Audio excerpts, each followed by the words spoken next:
Mesdames, Mesdemoiselles, Messieurs, bonsoir. Bienvenue dans votre émission Coachez-vous. Et cette émission qui ce soir est un petit peu particulière parce que je ne suis pas en studio, vous l'entendez à l'acoustique. Je suis en compagnie de deux invités exceptionnels que je vais vous présenter et évidemment en compagnie de mon acolyte Kylian. Bonsoir Kylian, comment tu vas? Bonsoir, ça va et vous? Ouais, très bien, et toi? Bah ça va très bien, En forme? bah toujours, Oui, tu survis toujours avec le stage avec moi? c'est compliqué.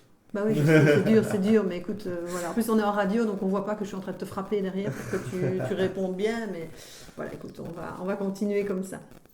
Alors, ce soir, je vais vous parler musique classique. Alors, ça va changer du répertoire de musique que je vous donne en règle générale.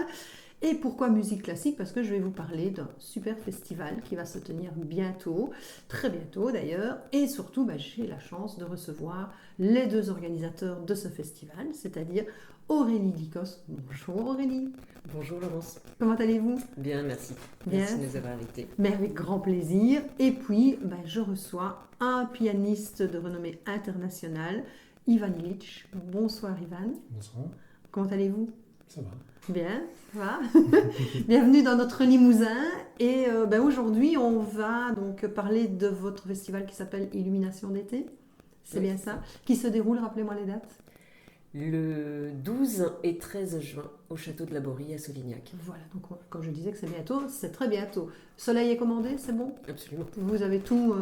C'est parfait. Comme toujours dans le Limousin. Comme toujours dans le Limousin, c'est bien connu. On a juste un peu d'eau pour arroser les pommiers et pour que les canards soient contents. Mais il ne pleut jamais dans le Limousin. Alors, pour commencer, Aurélie, vous avez choisi une musique d'ouverture, donc que je vais utiliser bien évidemment comme première chanson, qui est l'ouverture de West Side Story. Pourquoi ce choix? Eu la chance de voir ce film quand j'étais toute petite. Et maintenant, je suis un petit peu moins petite. C'est une musique que j'ai toujours écoutée et je pense qui m'a bercée toutes les années. Peu importe après les choix musicaux et les choses que j'écoutais à côté. C'est quelque chose qui m'a suivi de l'âge de 5 ans à aujourd'hui où j'en ai 48. C'est encore quelque chose que j'ai plaisir à écouter, cette musique que je trouve grandiose. Plein d'instruments, plein de sentiments, plein de passions. Voilà, je trouve que ça décrit tout ce qu'on peut ressentir dans une vie, dans les moments d'une journée, voilà. Et donc, je voulais vous en faire profiter. Eh ben, c'est super et en plus comme ça, ça va nous permettre d'ouvrir cette émission avec West Side Story, la bande originale. Donc en effet, cette chanson mythique de West Side Story, c'est moi chaque fois j'aurais du mal à la prononcer. Je pense que petit comme grand, ça nous a bercé. Voilà, moi j'ai pas vu le film clairement. Par contre, je connais la musique, je connais l'histoire et c'est vrai que ça fait partie de notre éducation aussi musicale. Alors, le festival Illumination d'été. Ivan, voulez-vous bien nous expliquer en quoi consiste ce festival, quelle est sa particularité et surtout quelle sera la programmation? Ça fait beaucoup de questions en même temps. Donc je vous laisse. On verra si j'y arrive. C'est pas grave. Sinon, j'y reviendrai et puis je me permettrai de vous couper pour vous en poser d'autres. Très bien. Allez-y, je vous en prie. Donc, le principe de départ, c'était à la fois la rencontre entre moi et Aurélie, la rencontre entre moi et les propriétaires actuels du château de la Borie, qui est un endroit emblématique dans la région de Limoges et que j'ignorais totalement. Donc, c'était à l'invitation d'un artiste plasticien qui a fait un vernissage de son exposition au château, avec lequel je collabore depuis une dizaine d'années, qui m'a invité à donner un concert au château. Donc, je l'ai découvert comme ça, et puis je l'ai casé, je l'ai rangé dans mes mémoires quelque part dans la tête. Comme un lieu qui me plaisait beaucoup, où j'y avais une ambiance particulière. Après, j'avais la volonté de créer un festival depuis des années, j'avais des idées qui me tournaient dans la tête, Aurélie aussi, et en fait, ce qui s'est fait, c'est que notre rencontre a été la chose qui a catalysé la possibilité de le faire. Je lui ai fait découvrir le château, elle est venue toute seule, sans moi, elle a eu le même coup de cœur que moi. Et donc on a commencé à envisager l'idée de le faire. Alors quoi, comment, quelle est la programmation? Moi, je suis toujours de l'avis que quand on veut, dans le domaine artistique, faire quelque chose qui a un impact fort, il ne faut pas essayer de plaire à tout le monde et de faire une grande diversité d'événements parce que je trouve que ça dilue le concept. Et donc, paradoxalement, pour plaire plus, il faut sélectionner plus. C'est ça. Donc, le parti pris était de faire que du piano déjà, pour un festival de piano. Bon, ça, ce n'est pas forcément très original, il y en a déjà en France. L'idée, c'était d'inviter des artistes qui soit n'ont jamais joué en France ou qui jouent rarement, ou en tout cas que moi, j'aurais pas la possibilité d'écouter sans les inviter, sans créer un festival en fait. Parce que je trouve qu'autrement, ça n'a pas beaucoup d'intérêt de créer un festival si c'est pour faire jouer les mêmes qui jouent déjà en France. C'est ça. Après, petit à petit, c'est devenu de plus en plus pointu. Donc, on a mis en lien la marque Kawai de piano, qui est une des, on va dire, 3 plus grandes marques du monde de production de piano, qui est une marque japonaise qui existe depuis 91 ans et pour lesquelles je suis devenu un peu un ambassadeur. Donc, je sais parler de leurs instruments, j'adore leurs instruments et il n'y a pas un piano de concert Kawai en France, enfin un peu jusqu'à maintenant. Et en fait, avec la création de ce festival, la filiale française devient de plus en plus active et ça va nous permettre de faire venir exprès un piano de concert depuis l'Allemagne pour ce festival. Et après, le piano restera en France pour tous les projets qui peuvent être sollicités, notamment les miens, bien sûr. Donc c'est aussi la possibilité de faire venir non seulement des artistes méconnus en France, mais un piano méconnu en France. Et après, le titre, c'est un choix plus philosophique. C'est que je trouve que c'est intéressant d'illuminer des choses ou mettre le doigt sur des choses ou mettre en valeur des choses qu'on n'aurait pas considérées ou regardées autrement.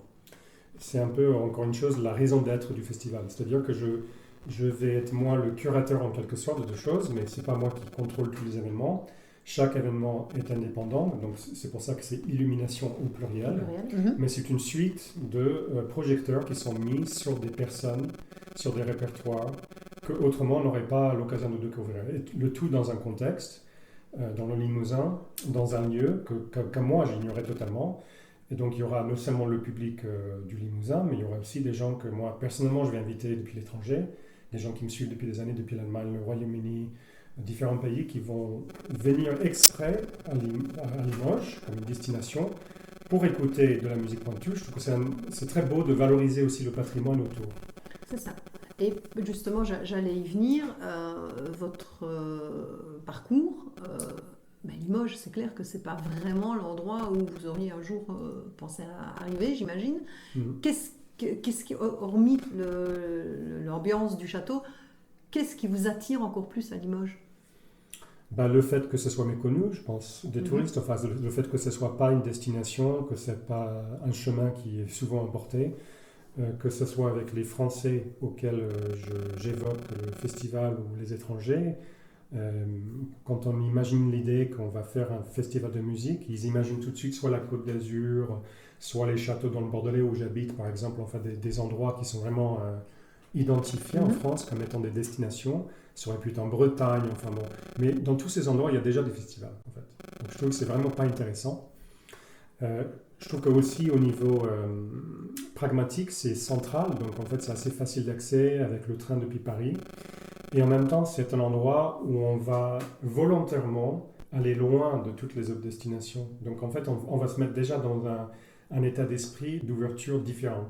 Pas forcément le même ou meilleur, mais différent. C'est ça. Parce qu'on a choisi de venir. Donc ceux qui viennent, ce sera forcément des gens qui ont pris plus la peine que ceux qui se sont dit « Ah bah tiens, c'est Saint-Jean-de-Luz, donc je vais combiner avec mes vacances à Bilbao ». Ici, ils vont venir que pour ça. Donc c'est un engagement, en fait. C'est ça qui me plaît. Donc les gens qui viendront, ils seront là pour ça, pour rien d'autre. Et ça va prendre plus d'importance dans leur calendrier. Ils vont considérer les choix, l'ouverture, l'acoustique du lieu. Ils vont peut-être avoir plus envie de rester. Parce que dans les jardins du château, la forêt, il y a plein de choses à voir. Mais si on vient pour le concert, on repart. Ça n'a pas d'intérêt en fait. Dans ce cas-là, on le fait dans une grande ville. C'est ça. C'est de découvrir aussi la région. Ici, c'est de traîner, de se dire, ah bah en fait, cette campagne, elle est magnifique, j'ai envie d'y passer du temps, je vais passer la semaine, je vais découvrir. Que ce soit la cathédrale de Limoges, enfin plein de choses comme ça que je ne connaissais pas avant. Le conservatoire que j'ai découvert en octobre, puisque j'y ai travaillé pendant la journée pour préparer le concert. C'est un super bâtiment avec de très très beaux instruments, avec des gens qui sont accueillants. Et je trouve que des choses comme ça, il faut les mettre en valeur. Parce que si ce n'est pas moi qui le fais, c'est personne d'autre qui va le faire.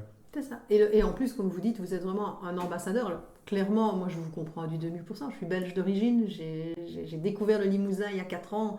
Et ça a été un coup de cœur, vraiment un coup de foudre, au point de tout quitter et de venir m'installer sur un week-end. Et c'est vrai que ce côté mis au vert, je trouve que c'est intéressant et ce que vous dites est très parlant par rapport notamment à l'image qu'on a de la musique classique, qui est cette image de grandeur dans des grands endroits, dans des grandes villes, et de faire ça justement au vert. Clairement dans une région qui est peu connue, parce que bon, même les Français, quand vous leur dites je suis à Limoges, la première question qu'on vous dit, c'est où Limoges? C'est pas vraiment le centre du monde.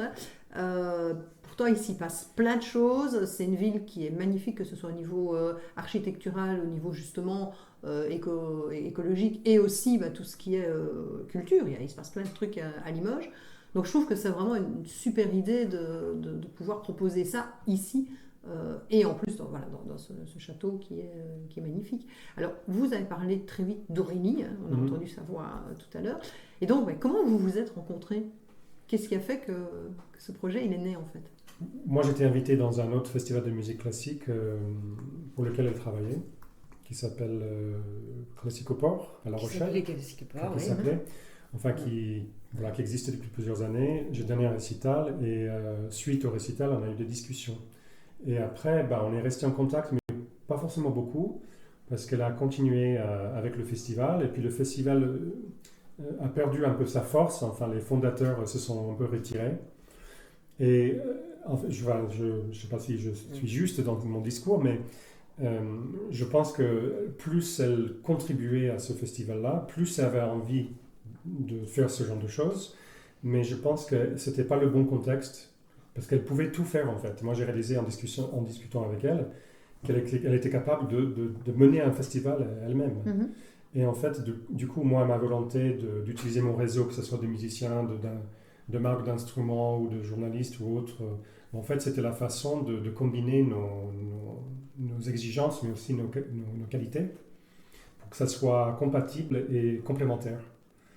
Donc en fait, on va dire la chute d'un festival à La Rochelle m'a bénéficié directement. Ça nous a permis d'envisager, oui, parce que je pense qu'elle n'aurait pas eu le temps autrement. Enfin, je ne sais pas si tu as... Alors, oui, non, par rapport à Classicoport, en fait,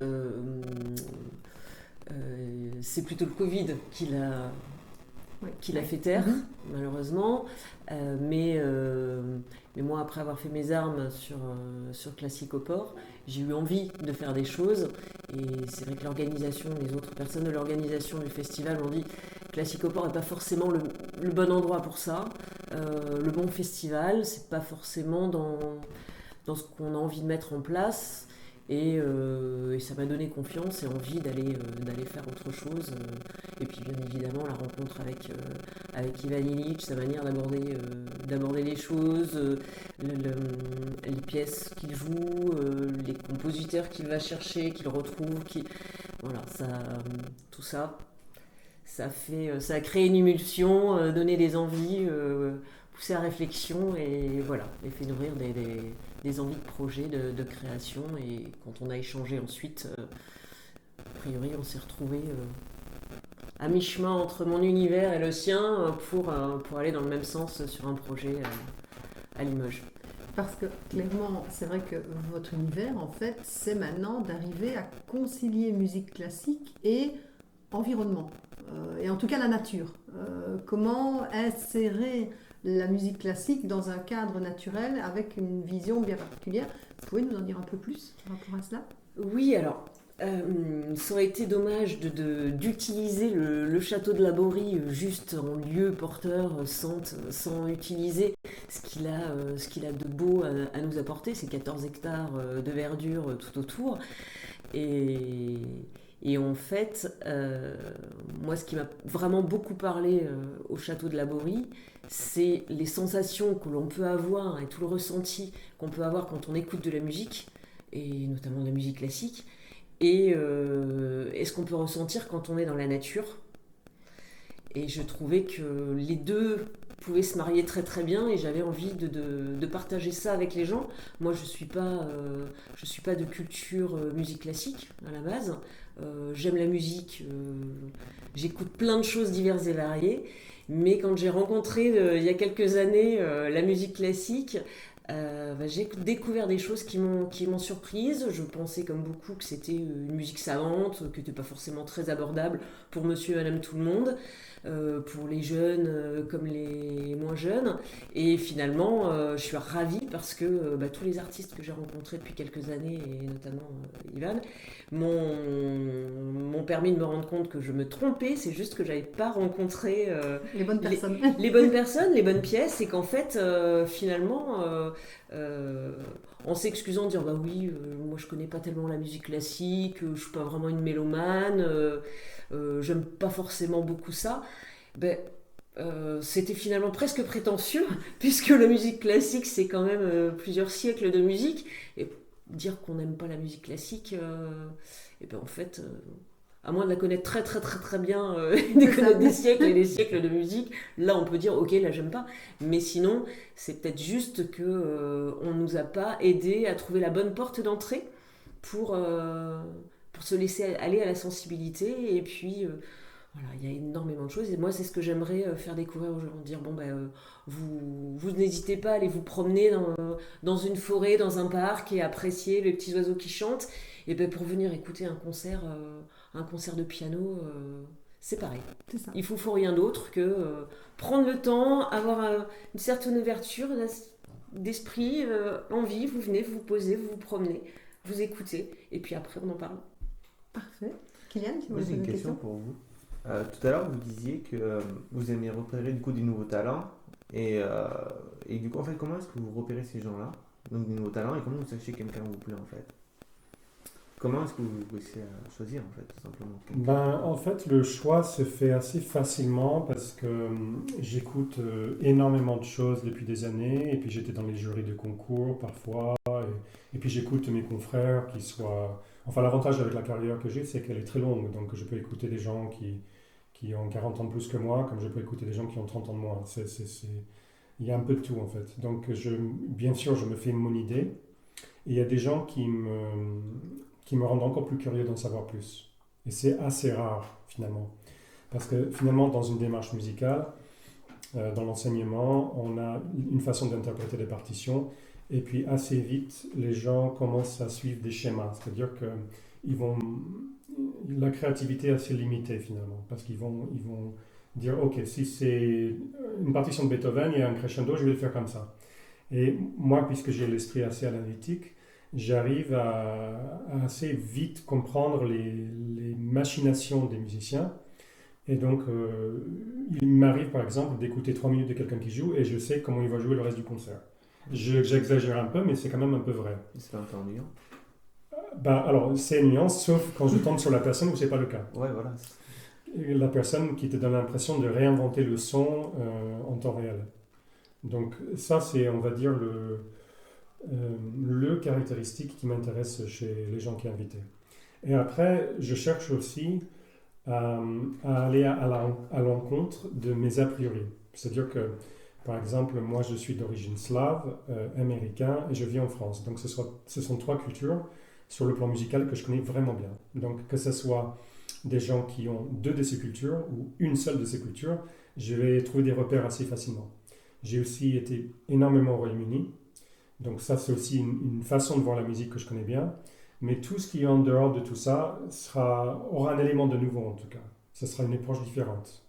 Parce que la façon d'enseigner la musique en Allemagne, par exemple, est différente.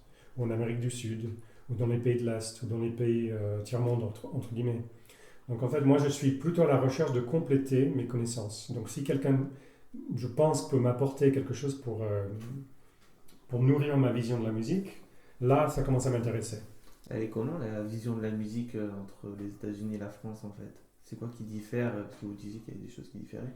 C'est quoi qui change? Les institutions sont différentes, c'est-à-dire que pour résumer la musique classique aux États-Unis, ça a évolué grâce à plusieurs générations d'émigrés, soit juifs, soit allemands, soit juifs allemands, pendant les 2 guerres. Donc en fait, ces gens-là sont partis aux États-Unis pour fuir ce qui se passait en Europe, des Russes aussi, pendant la révolution des bolcheviks. Et donc, c'était des gens qui avaient un énorme bagage musical et qui ont implanté ça aux États-Unis. Et après, il y a plein de choses qui ont été créées par la suite. Donc des institutions comme des symphonies, des orchestres symphoniques, des opéras, des associations, des émissions de radio. Enfin, tout ce qui s'est fait aux États-Unis était grâce à tous ces gens-là. Et ce qui se passe maintenant, c'est que évidemment tous ces gens sont en train de disparaître. Et l'intérêt pour la musique classique est en train de disparaître aussi. Donc en fait, c'était une très belle période, une période riche, puisque les États-Unis ont non seulement reçu ce bagage, mais aussi réinvesti toute leur énergie, leur côté sens du business, tout ça. Donc ils ont beaucoup apporté, mais ça a été pour moi un peu uniquement dans le XXe siècle. On va dire entre 1920 et récemment. Et maintenant, je trouve que ça disparaît petit à petit, il y a de moins en moins d'intérêt. Les seules personnes qui pratiquent la musique classique parmi les jeunes, ce sont des gens d'origine asiatique, d'origine chinoise, taïwanaise, japonaise, coréenne, parce que leurs parents les incitent à le faire. Les Américains de souche entre guillemets ne le pratiquent pas du tout, ils ne sont pas du tout intéressés. En France, c'est différent. La France est venue... Enfin, il y a eu une période beaucoup moins riche en musique classique pendant les années Lumière. Il y avait moins de musiciens. C'était des mécènes des musiques classiques, mais ce n'était pas forcément les musiciens. Mais les musiciens, c'était plutôt cultivé en Allemagne, avec les pays de l'Est qui émigraient en Allemagne pour avoir des jobs. Et puis après, il y a eu la révolution avec tout ce qui était Debussy, Ravel. Donc là, pour moi, c'était un peu le début de l'histoire de la musique classique en France récente. Donc on va dire de 1880 à nos jours. C'est une période assez riche en musique classique. Mais c'est une façon différente de voir les choses. Alors, je donne un exemple je pourrais vous en donner une centaine, mais en France, par exemple, quand on enseigne la musique classique à un enfant, on va dire qu'il doit apprendre le solfège en premier. Il va passer un enfant de 5 ans, de 6 ans, il va faire 1 an de solfège avant de toucher un instrument. Aux États-Unis, c'est impensable ça. Ça n'arriverait jamais. Ce serait le côté pragmatique, je touche tout de suite. Je ne fais pas forcément bien, mais je découvre comme je veux. Et c'est erreur, et puis on apprend la technique derrière. Voilà. On va compléter sur le tas une fois qu'on a décidé de poursuivre une voie. En France, il faut faire les choses dans l'ordre. Donc, il y a des avantages et des inconvénients.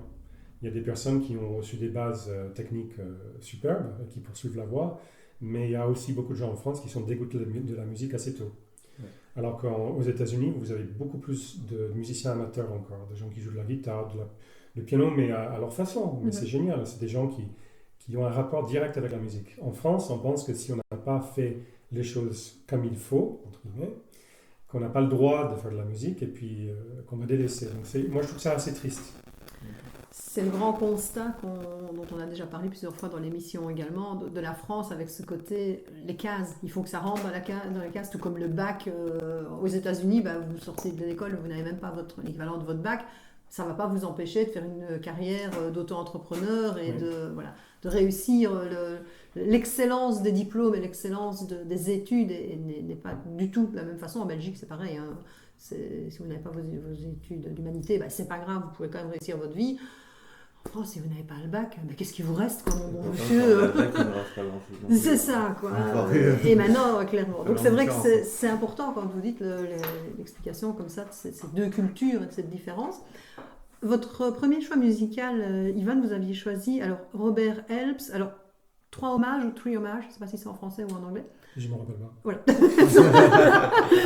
Donc, pourquoi ce choix ? C'est un monsieur que je connaissais et c'était un clin d'œil. Donc, il est décédé depuis, je crois, en 2001, quand je suis parti en France. Et donc, c'était mon dernier professeur de piano aux États-Unis et c'était un personnage très, très atypique qui a inventé une technique au piano qui lui était propre et qu'il a transmis à ses élèves, mais qui était une particularité. Il a une façon de faire qui était totalement différente, et donc il a adapté sa musicalité à sa technique et sa technique à sa musicalité.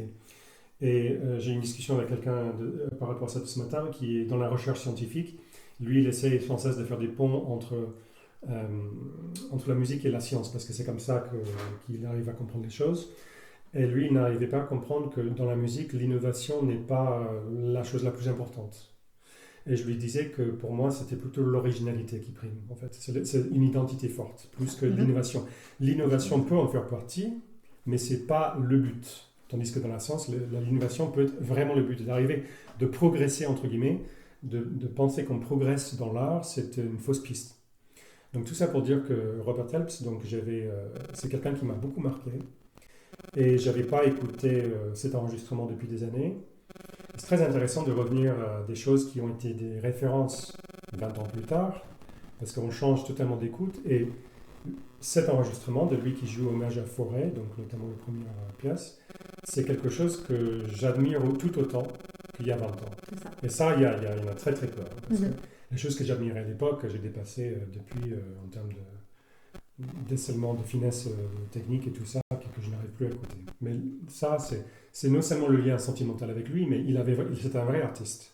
C'est ça. Okay. C'est ça que c'est les questions en fait que je vous avais posées donc pour préparer l'émission, c'était ces musiques qui vous ont marqué et qui ont vraiment un impact particulier dans notre vie. Donc c'est parti pour Robert Help, c'était Robert Help, on va dire 3 hommages. Donc c'est vrai que c'est très particulier. Ça porte vraiment comme musique en fait. Moi aussi je ne connaissais pas du tout. C'est ça que j'aime bien dans cette émission, c'est que je suis obligée d'aller découvrir les musiques avant de pouvoir les passer. Et comme je disais, moi j'ai découvert le piano notamment l'année passée. Et puis bon, je pratique de la méditation.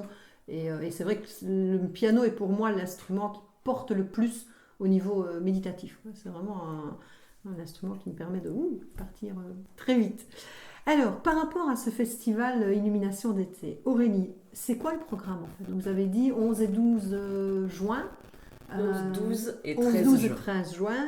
Et bien, qu'est-ce qui va se passer les 11, 12 et 13 juin à Solignac ? Alors, le 11 juin, ça va être une journée spéciale pour les scolaires, donc les maternelles et les primaires de Solignac.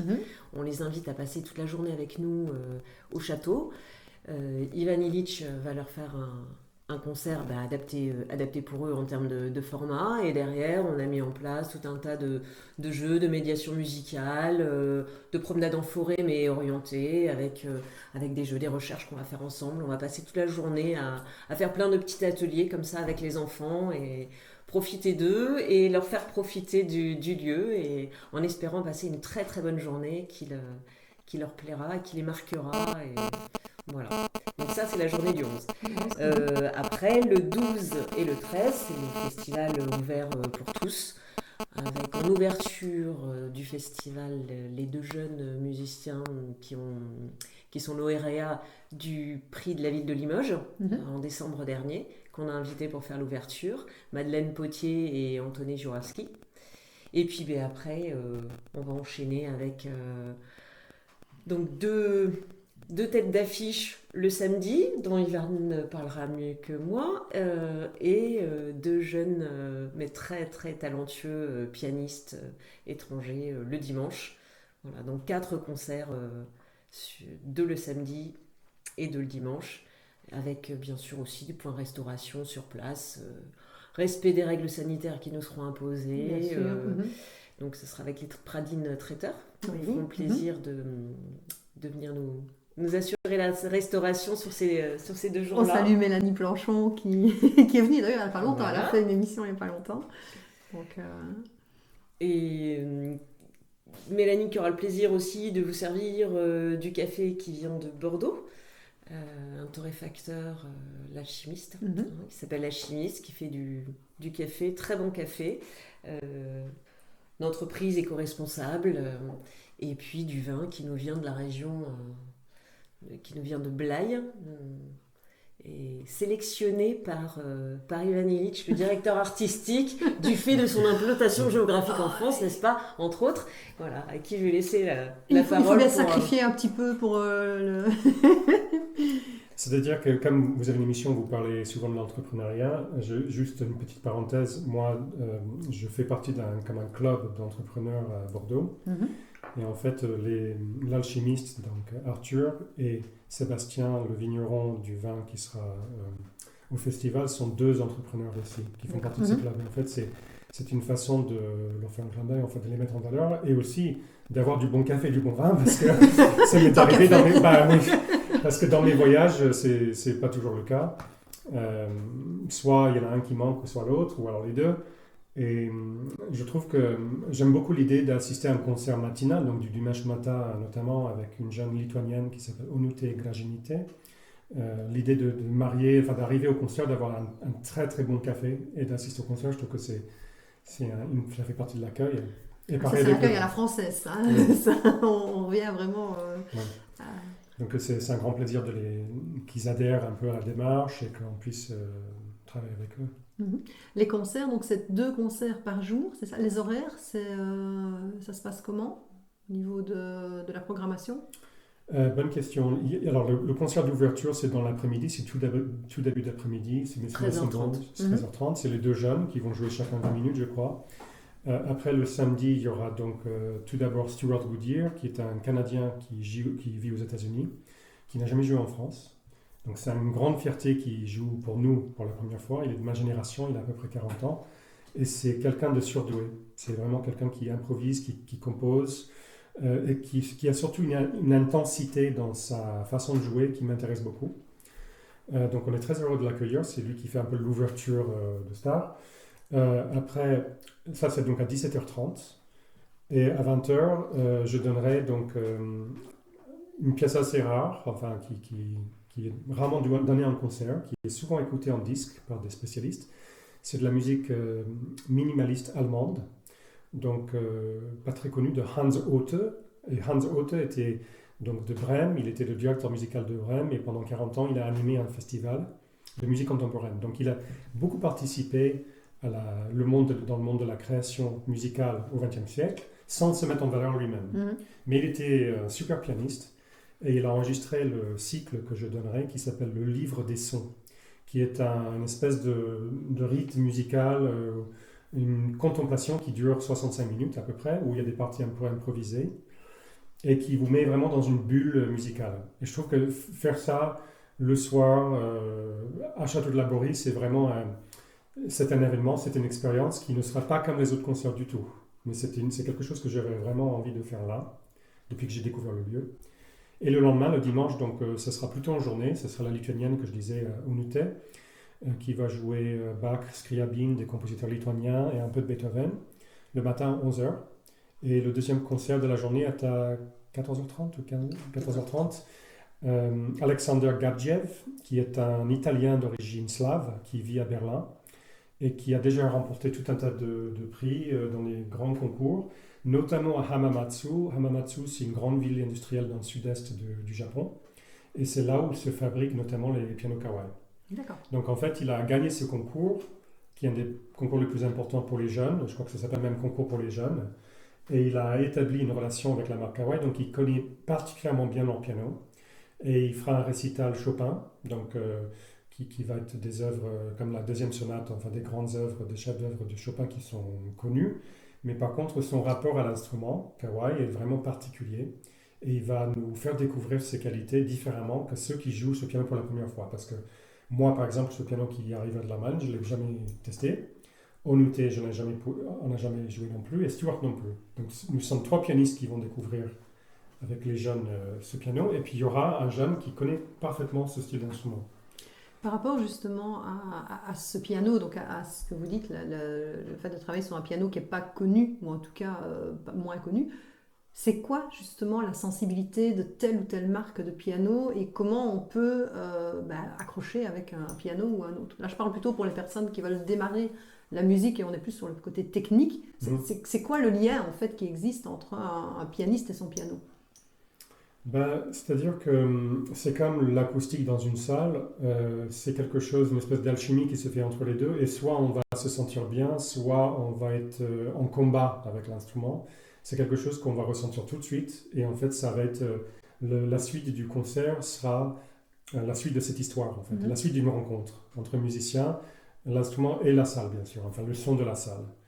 Mais le musicien souvent ne vit pas l'acoustique comme une expérience. Par contre, il vit l'instrument comme une expérience parce que ses mains sont dessus et parce qu'il voit tout de suite ce qui fonctionne et ce qui ne fonctionne pas. Il est immédiatement en extase ou en frustration selon les moments.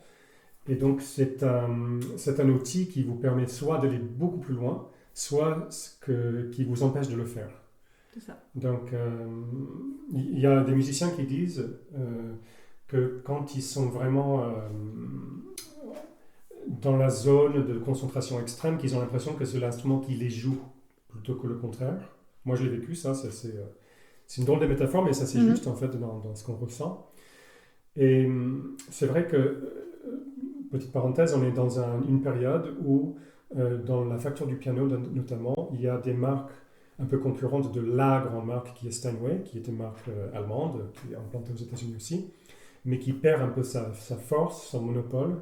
Il y a plusieurs marques concurrentes qui montent en ce moment, dont Kawai. Et je trouve que c'est très intéressant de les soutenir, de les découvrir plus. On sera le premier festival en France à utiliser ces pianos de concert. Donc c'est l'occasion aussi de l'entendre, de voir ces sons qui sont différents, qui sont, je dirais, d'une douceur plus prononcée que d'un Steinway, et en même temps qui ont une mécanique extrêmement fiable. D'accord. Et sans citer les noms, je dirais que parmi les autres marques concurrentes, vous avez, il y a une autre marque qui a une palette sonore magnifique, mais dont le mécanisme a pas mal de défaillances, donc c'est très frustrant à jouer. Et puis vous avez une autre marque où tout se fait très facilement, mais l'intérêt de ce qui se crée n'est pas... Ça manque de couleur.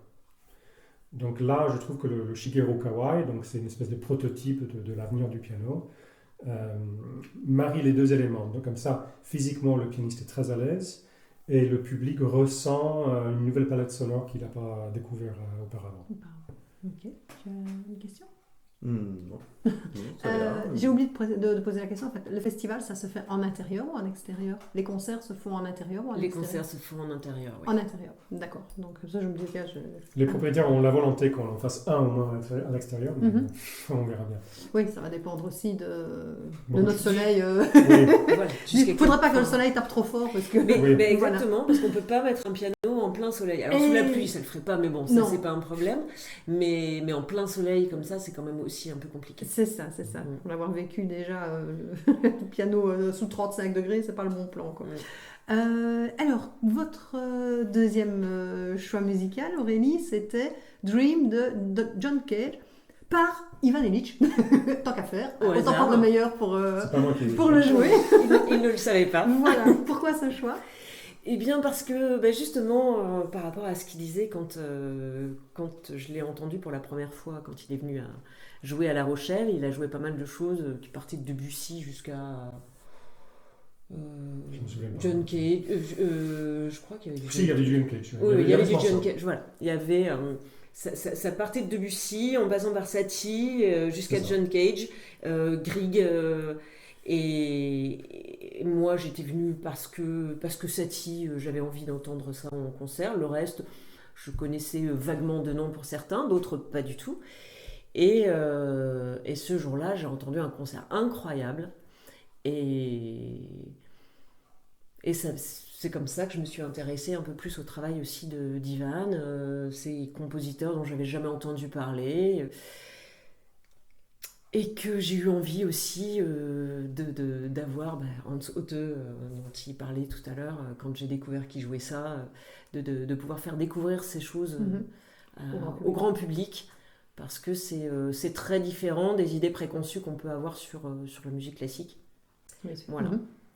Ok, c'est parti pour Dream de John Cage. C'était Dream de John Cage par Ivan Illich, et c'est vrai que très très bon. Je confirme, Aurélie, vous avez très bien fait, et ça nous a permis d'entendre justement la subtilité du piano d'Ivan et de la douceur qu'il peut y avoir dans ce toucher. Donc Kylian, je crois que tu as une question par rapport à la musique classique. Une question qui peut paraître bête, et pourtant je la trouve pas si bête que ça. Ma question, c'est quoi en fait la musique classique? Qu'est-ce qu'on différencie entre musique classique et un piano? Enfin, juste un morceau de piano. C'est quoi en fait les choses? C'est vrai que dans la musique plus récente, il y a beaucoup de musique dite populaire qui pêche dans les idées de la musique classique, et donc ça devient très ambigu. Mais je dirais que quand on dit dans le sens large musique classique, c'est plutôt toute la tradition des compositeurs qui ont composé pour des instruments acoustiques depuis des centaines d'années. Voilà, c'est plutôt la musique, on va dire, savante ou sérieuse. Il y a dans certains langues, on dit la musique sérieuse, pas la musique classique. C'est parce que c'est pas de la musique folklorique ou populaire, de la rue en fait, ni des spectacles. Mais c'est une musique qui a été conçue, on va dire, avec plus de sérieux ou avec l'idée que ça reste après. Donc c'est juste pour distinguer de la musique populaire. Après, ça devient beaucoup plus compliqué à démêler les choses au XXe siècle, parce qu'au lieu de jouer toujours une musique d'aujourd'hui, qu'elle soit populaire ou classique, Auparavant, à l'époque de Beethoven, on n'écoutait pas forcément beaucoup la musique d'avant. On jouait la musique de l'époque. Et on a, pour plein de raisons, au XXe siècle notamment, enfin déjà fin 19e, on a commencé à cataloguer toute la musique qui avait existé avant. C'était l'époque où on a commencé à fonder beaucoup de musées au monde pour enseigner l'histoire de l'art et montrer qu'avant il y avait ça, et ensuite c'était ça, et ensuite c'était ça. Donc c'est toute cette façon en fait de répertorier toutes les connaissances qui sont devenues à la mode. Et c'est là où on a commencé à mettre la musique dans une case à part. On a commencé à donner des concerts, on a fait une mix de différentes époques et on a classifié le système. C'est un peu comme quelqu'un qui range dans les tiroirs. Il y a des gens qui adorent faire ça, qui ont l'esprit un peu de comptable. Et je ne suis pas du tout péjoratif, hein, c'est juste qu'ils adorent pouvoir dire que c'est ça et c'est pas ça.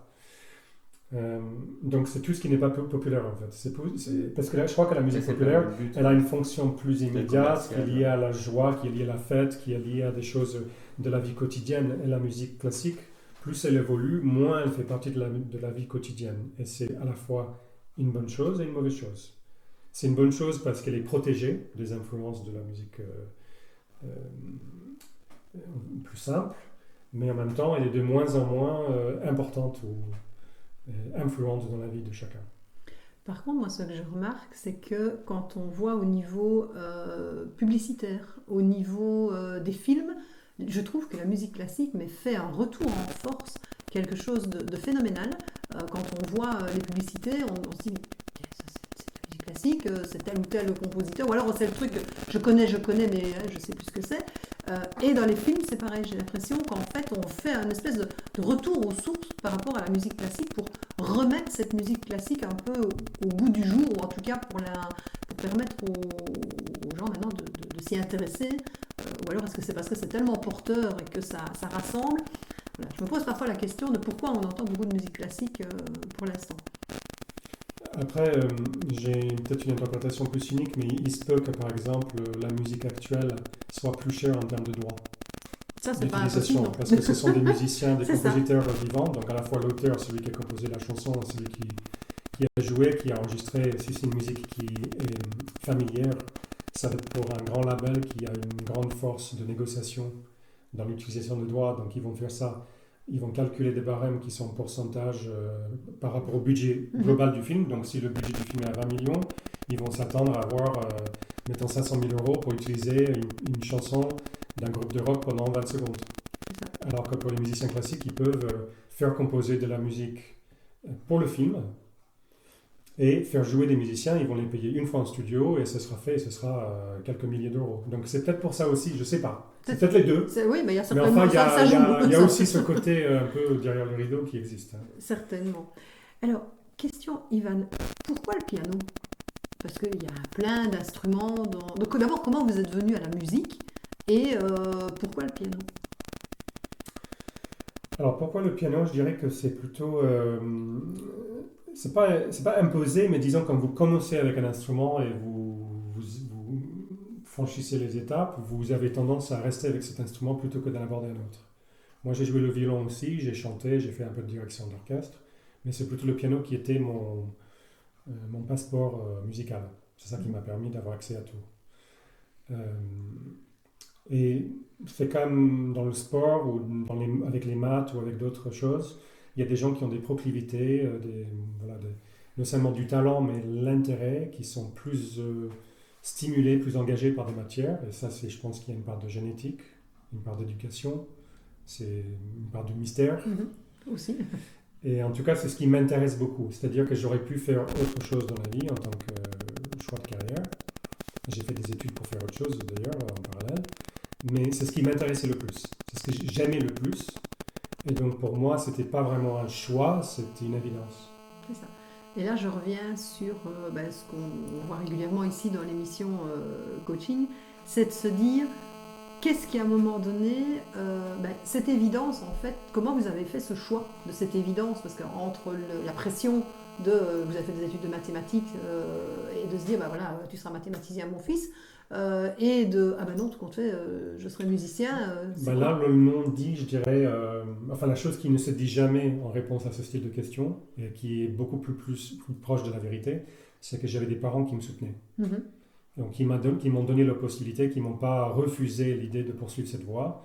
Après, j'ai fait tout pour être indépendant, pour chercher des bourses, enfin, pour venir à Paris, pour pas devoir mendier tous les mois pour avoir un peu d'argent pour survivre à Paris, parce que bon, c'est pas rien, survivre à Paris, même à l'époque, même il y a 20 ans. Mais déjà, le fait que j'ai pu concevoir de poursuivre cette voie était grâce à mes parents, à ma famille. Et je trouve que ça, c'est avoir la liberté de choisir de faire ce qu'on veut, c'est pas donné. Et je pense que ça va être de moins en moins donné à cause de la précarité économique que tout le monde connaît, que les parents vont être de moins en moins ouverts à la prise de risque par leurs enfants. Alors que justement, avec ce qui se passe pour l'instant, et vous avez vraiment raison de le souligner, qu'est-ce qu'on peut encore être... de quoi peut-on encore être certain de nos jours? De rien. Ou quand on voit nos parents, nous qui nous disaient rentre dans une entreprise, rentre dans une usine et tu feras toute ta carrière là, ou même l'enseignement ou que sais-je, je veux dire, avec tout ce qu'on vient de vivre sur cette année ici, il n'y a plus aucune possibilité de se dire je sais, et là c'est un contrat sécurisé, ou voilà, là tu es dans la sécurité. Et c'est vrai que quand je vois la mentalité des jeunes de maintenant, eux sont beaucoup plus axés sur le risque, dans le sens où de toute façon, mais qu'est-ce qu'on a à perdre, quoi. Voilà, on va essayer, et puis si ça ne fonctionne pas, on essayera autre chose, qui n'est pas notre mentalité, évidemment, de départ, hormis, comme vous dites, vous avez des parents qui sont derrière et qui vous disent on te soutient, et ça n'a pas de prix, bien évidemment. Aurélie, de votre côté, organisatrice d'événements, c'était pas, je suppose, ce dont vous rêviez quand vous étiez petite? Non, pas du tout. Comment vous êtes arrivée à ce parcours? Écoutez, comme à la naissance de ma fille, j'ai arrêté de travailler parce que il fallait qu'il y en ait un qui reste à la maison pour s'occuper des enfants. Après, j'ai eu un deuxième enfant, j'ai passé 20 ans à m'occuper d'eux. Et comme je ne suis pas du genre à ne rien faire, j'ai toujours fait énormément de bénévolat. Donc je suis passée par beaucoup d'associations diverses et variées. Je suis quelqu'un de naturellement assez curieuse. Et puis comme j'ai pas peur des chiffres, on venait souvent me chercher pour être trésorière.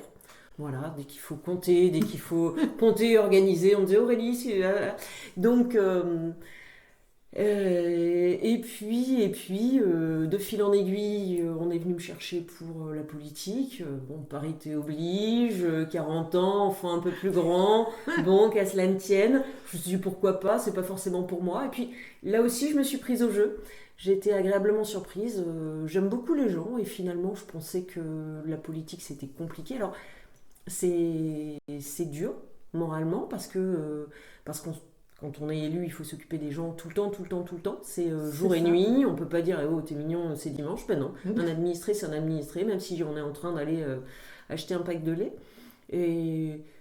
Mais je me suis rendu compte que je les aimais suffisamment pour que ça ne me dérange pas. Pour la vie de famille, c'est un peu plus compliqué.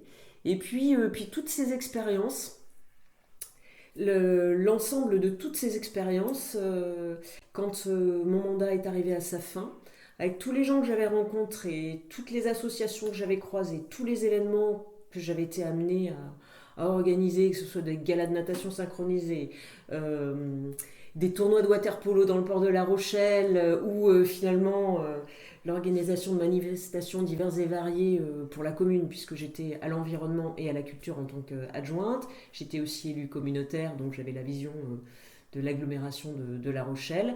Et puis finalement dans Classicoport, quand j'ai fait le bilan, je dis et maintenant tout ça, j'en fais quoi? Et je vais où? Souvent 40 ans passés, les enfants sont grands. La grande crise de la quarantaine chez la femme. Voilà, maintenant je vais où? Je fais quoi de cette deuxième partie de ma vie? Et quand j'ai fait le bilan, j'ai trouvé le tronc commun à tout ce que j'avais fait finalement depuis toujours. Depuis 20 ans que j'avais commencé à faire du bénévolat. L'amour des gens, le fait d'échanger avec les gens, de rencontrer des gens nouveaux. Et puis finalement, la rencontre avec la musique classique, qui justement est tellement variée que je me suis dit là, avant de m'ennuyer, avant d'avoir le sentiment d'avoir fait le tour. D'avoir fait le tour et de tout connaître. Et là, si je me lance là-dedans, C'est bien. Je pense que pour pas mal d'années, je vais rencontrer des gens nouveaux, autant dans les spectateurs que dans les musiciens, que dans les compositeurs. Et puis moi, j'admire énormément donc les musiciens comme les sportifs. Et voilà, c'est pour ça que j'ai fini par me lancer dans cette aventure. Voilà comment on passe de la cuisine à l'organisation d'événements. Donc tu vois, Kylian, toi qui veux lancer ton entreprise plus tard, tu sais que, comme on dit, ça voilà, t'as le temps de te tromper, c'est open bar, quoi. Tout est possible. Je le rappelle, en France, je vous assure, tout est possible. Les seules limites que vous avez, c'est celles que vous vous fixez. Voilà, ça là, je le ressors à chaque fois. Alors, on arrive au terme de cet entretien. On pourrait continuer pendant des heures. Et moi, je voudrais poser une question. Et puis en plus, ça fait grande réponse, donc c'est parfait. Aurélie, on va peut-être rappeler encore une fois les informations, peut-être le site internet, pour que les personnes puissent aller voir. Donc, Oui, alors la billetterie sera ouverte à partir du 19 mai, puisqu'on attend les consignes préfectorales pour vraiment ouvrir la billetterie. Mais vous pouvez d'ores et déjà consulter le site qui est www.illumination avec un S, dtdete.com. Et là, vous avez accès à tous les renseignements et vous avez aussi les liens vers la billetterie, le programme détaillé de la journée, le programme des musiciens, de chaque musicien, des photos du site, et puis les contacts si les gens ont des questions à poser, surtout qu'ils n'hésitent pas. C'est ça. J'aurai plaisir à leur répondre. C'est vrai. Alors, tous les deux, si vous deviez résumer le festival en une phrase, vous diriez quoi? Pour inciter vraiment les gens à aller le voir. C'est facile, ça. Ah si. Une nouvelle expérience musicale. Oui. Musique, nature, convivialité. Ok, parfait. Alors, avant de terminer, alors ça c'était pas prévu, avant de terminer, je vous propose un petit questionnaire de Proust. Donc, une question, une réponse, très rapide, on ne réfléchit pas, et hop, pas de commentaires, c'est juste tac tac, du tac au tac, et ça c'est Kylian qui va vous le présenter. Okay. C'est bon pour toi? Bon, bah, c'était plutôt bien résumé, donc ouais. savoir si vous étiez prêt ou pas. Ok. Votre vertu préférée? Vertu. Ouais, vertu. La gentillesse. Générosité. Les qualités que vous préférez chez les autres? Bon vivant. Le fait d'être bon vivant. Ah, bon vivant. Qualité chez les autres. Curiosité. Votre principal trait de caractère? On devrait répondre l'un pour l'autre. Oui, ça serait drôle. Et bien sur cette question-là, allez-y. L'entêtement, enfin la persistance, on va dire. Oui. Ça, une connotation. Fais gaffe. Hein. On a droit à un joker en fait.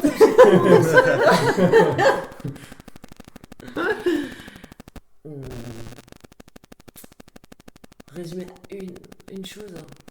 Sensibilité. D'accord. Votre principal, ce que vous appréciez chez les autres? L'intelligence.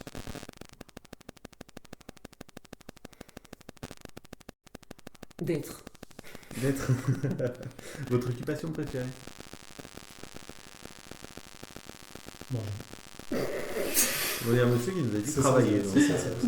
Ah bah ça va. C'est là, c'est juste. Tu m'as déjà vu manger.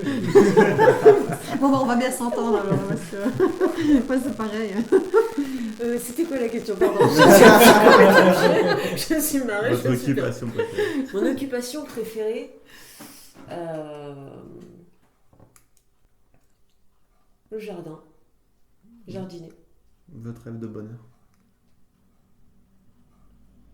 Vivre. Mais ma vie telle qu'elle est. Quel serait votre plus grand malheur?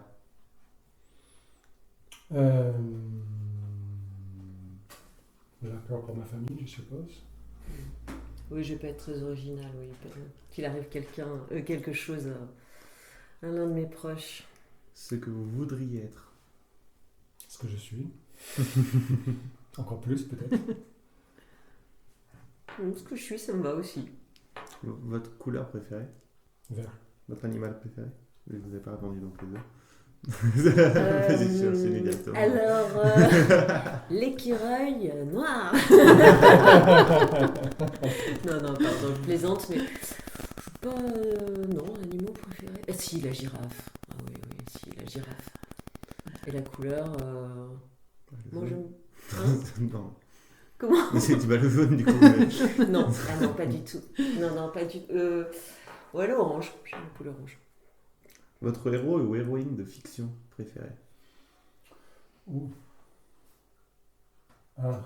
C'est d'un roman que personne ne connaît en France, mais il s'appelle Charlie Citrine. Et en fait, c'est un intellectuel d'un roman de Saul Bellow. Et c'est un personnage qui ne voit que ses défauts, qui est une espèce de Don Quichotte, en fait, qui se trouve sans cesse dans des situations où ses défauts sont soulevés devant tout le monde, mais de façon très drôle, avec beaucoup d'autodérision. Donc ça, j'adore. Un livre à lire, hop. J'ai pas un personnage préféré, c'est pas possible. Du coup, la même question, mais pour la réalité, votre héros ou héroïne de réalité que vous préférez? Moi, je dirais mes parents. C'est pareil, il y a beaucoup de gens que j'admire. Le don de la nature que vous aimeriez avoir? Le don de la nature? Ouais, que vous aimeriez avoir. Le fait de pouvoir voyager sans les avions. La téléportation. Oui. Moi, Kiko, après le temps, j'aime bien. Je te rejoins sur la téléportation, ça me convient bien. Et donc, quel est votre mantra ou votre citation préférée? Celle qui vous fait avancer. Mantra, je dirais peut-être respire. C'est ce que je fais pas souvent, mais quand j'y pense, ça me fait du bien. Oui. Je dis non, je veux pas Il savoir. va falloir travailler le questionnaire. Mais non, puisque ça doit être instinctif. Oui, mais non, mais en fait, c'est. Je peux pas résumer. Non. Une chose comme ça, non, je peux pas. Désolée. Il n'y a pas de bonne ou de mauvaise réponse, c'est ça qui est pratique avec ce questionnaire. Donc, mais en tout cas, moi je vous remercie d'avoir joué le jeu et je voulais vous poser comment vous avez vécu cette émission, comment vous avez vécu cet entretien et qu'est-ce que vous pourriez en retirer en fait, en retenir. Vas-y. Eh bien écoutez, c'était très agréable, on se sent comme à la maison et c'est très convivial. Moi qui ne suis pas forcément très à l'aise avec ce genre d'exercice, finalement, je me suis détendue et c'était très intéressant et vraiment très agréable. Merci de beaucoup. passer ce moment avec vous. Moi, je dirais que c'est à la fois comme tous les interviews et différent de tous les interviews parce que quand on répond à ce genre de questions, on ne sait jamais ce qui va sortir de la bouche. Parce que même si on va commencer à calculer, à réfléchir en amont, en parlant, on va dire des choses on va se surprendre en fait. Donc on se connaît un tout petit peu mieux à chaque fois. Voilà, donc là, je me suis connu un tout petit peu mieux. Et maintenant, vous savez je vous ai connu également un tout petit peu mieux. C'est ça. Mais en fait, c'est la découverte de soi qui est un chemin en permanence. Donc, et maintenant, vous savez que quand vous dites bref, oui, c'est que... c'est que j'ai faim. C'est que vous avez faim, c'est ça. Sans doute, je crois que les deux choses. Ça doit être ça. Alors pour nous, franchement, c'était vraiment un plaisir. C'était vraiment un honneur aussi de vous recevoir. Merci d'avoir accepté de faire ce petit bout de moment avec nous. On passera vous faire un coucou, bien évidemment, pendant le festival. Alors moi, le festival du soir, la pièce d'1 heure, ça, je pense que je serai présente. Avec grand plaisir. Ah oui, là, franchement. Donc, c'était vraiment très, très, très agréable. Et puis surtout, on vous souhaite un super bon festival. Merci puis, de bien nous faire découvrir Limoges sous d'autres formes. Et alors par contre, Ivan, pour la fin, pour le dernier morceau que vous aviez choisi, je vais même pas me battre pour le dire, parce que là je me dis je vais écorcher quelque chose, donc je préfère que vous nous l'annonciez et puis vous nous dites pourquoi ce choix. D'accord, donc ça s'appelle Letting Time Circle Through Us. C'est quand même mieux quand c'est dit comme ça. Par un compositeur américain, Kirill Macon. Il dit Macon, moi je dis Macon, mais lui il dit Macon. Et l'idée du titre, c'est de laisser le temps passer à travers nous. Et puis il il y a une idée de cercle en fait, de cycle ou de quelque chose qui revient. Et je trouvais qu'elle s'était adaptée à l'émission, enfin d'après le peu ce que j'ai pu voir sur le site, puisque ce compositeur a vécu une transformation dans sa vie, pour plein de raisons, et il y avait un avant et un après. Et en fait, il a composé cette pièce à peu près à ce moment-là. C'était le premier morceau qu'il a composé qui montre cette transformation. Et donc, son sujet, c'est la matière même du son. Donc, c'est comme s'il va nous montrer cette table, sa texture, il va focaliser sur la texture, et puis on va voir dans la texture des détails qu'on n'avait pas soupçonnés. C'est un peu sa démarche en musique. Et cette pièce, en fait, c'est comme le chemin d'une personne qui va aller de plus en plus loin, mais très très doucement, avec un esprit de contemplation et de découverte de soi. Encore une fois, je trouve que c'est adapté un peu aux connotations de l'émission et de cette démarche. Et donc, c'est une pièce qui a été composée il n'y a pas longtemps, il y a quelques années, il y a moins de 5 ans, je crois. Et c'est vraiment comme un voyage qu'on va vivre à travers la musique. Et je trouve que c'est ce qui est le plus beau en musique, c'est quand on vit une expérience musicale. C'est qu'on on ne quitte pas la pièce où on se trouve, mais on a vécu, on n'est pas la même personne au bout de la pièce. C'est ça, et comme vous dites, les rencontres, chaque rencontre fait qu'on découvre quelque chose sur l'autre et sur soi, et c'est ça aussi qui fait la beauté de l'être humain. Donc, mais je vous remercie, en tout cas, je vous souhaite une très très bonne fin de journée. Kylian, rendez-vous la semaine prochaine ? Bah oui. Ah bon, On c'est va dommage. D'accord, mais c'est parfait. Mais donc, mesdames, mesdemoiselles, messieurs, je vous souhaite une très très bonne fin de journée. Et puis, on se donne rendez-vous, donc les 11, 12 et 13 à Solignac pour ce festival Illumination d'été. Ivan, Aurélie, merci beaucoup. Au revoir. Merci, au revoir. À bientôt. Au revoir. Au revoir, Laurence.